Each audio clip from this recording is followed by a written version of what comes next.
ওই যে গাছের পাশে একটু এদিকে একটা বিল্ডিং দেখা যাচ্ছে, ওটা হচ্ছে বর্মার বর্ডার গার্ড, যেটা এখানে চেকপোস্ট বলা হয়। ওখানে আমরা কিছু লোক দেখতে পেয়েছি, এবং এটা হচ্ছে আমাদের বাংলাদেশ চেকপোস্ট। আমরা দেখতে পাচ্ছি আমাদের বাংলাদেশ চেকপোস্ট না।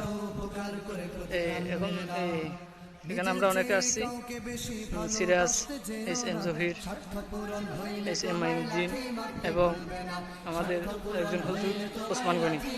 তো আমরা অনেকে আসছি। এগুলো হচ্ছে পাতা ক্ষেত, যেখানে তামাক তামাক যেখান থেকে তামাক উৎপাদন করা হয়। আমরা অন্যদিকে অনেক তামাক নষ্ট হয়ে গেছে এরকম আমরা দেখতে পেয়েছি। তো এগুলো আলহামদুলিল্লাহ মোটামুটি ভালো আছে। তো এখন সময় অনেক ঘনিয়ে আসছে, আমরা এখন চলে যাচ্ছি। আমরা আসছিলাম দেখতে দেখতে দেখা যাচ্ছে, আমরা দেখতে পাচ্ছি, কিন্তু মোবাইলে এটা ক্যাপচার করতেছে না, এই জন্য দুঃখিত। মোবাইলের জন্য আমি দুঃখিত বলতেছি আর কি। এটা বলা ছিল মোবাইলে তো বলতেছে না। এটা হচ্ছে আমরা যে পাহাড়গুলো দেখতে পাচ্ছি, এগুলো হচ্ছে বর্মার, মায়ানমারের আরাকান আরাকান। আমরা চলে যাচ্ছি।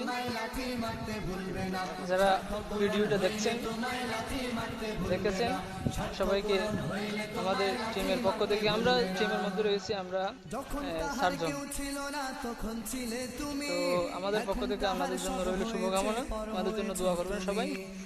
তো আলহামদুলিল্লাহ, এটা হচ্ছে আমাদের বাংলাদেশ ক্যাম্প। অনেক কিছুক্ষণ আগেও দেখিয়েছি, এটা হচ্ছে আমাদের বাংলাদেশের সর্বশেষ ক্যাম্প। এখান থেকে পারমিশন নিয়ে এদিকে আসতে হয়। আমরা ছিলাম আলহামদুলিল্লাহ। আর 2 জন সুবেদারের সাথে আমাদের দেখা হয়েছে, আলহামদুলিল্লাহ অত্যন্ত ভালো। ওনাদের সাথে কথা বলে ভালো লাগলো। একটা ভ্রমণ ছিল আমাদের, আল্লাহ নবীর সুন্নত যেটা পালন করতে পেরে আমরা অত্যন্ত আনন্দিত। সবার জন্য রইল শুভকামনা। আসসালামু আলাইকুম রহমতুল্লাহ। হ্যাঁ, আর জহির ভাই একটা রিকোয়েস্ট করতেছেন, আগামীবার আমরা ইনশাল্লাহ আবার আসবো, হয়তো এই নেকচুরি উপজেলাতে, বান্দরবান পার্বত্য জেলা। আগামীবার আবারও আসতে পারি। তো আশা আছে এই মায়ানমারে ঢোকার জন্য, যদি পারি, এটা যদি আমাদের অনুমতি দেওয়া হয়, তাহলে আমরা ওখানে প্রবেশ করার চেষ্টা করবো ইনশাল্লাহ। দেখবো, একটু আল্লাহ নবীর সুন্নত আদায় করবো। সবাই আমাদের জন্য দোয়া করবেন। সকলের প্রতি রইল শুভকামনা। মোহাম্মদ হামিদুর রহমান। আসসালামু আলাইকুম রহমতুল্লাহ।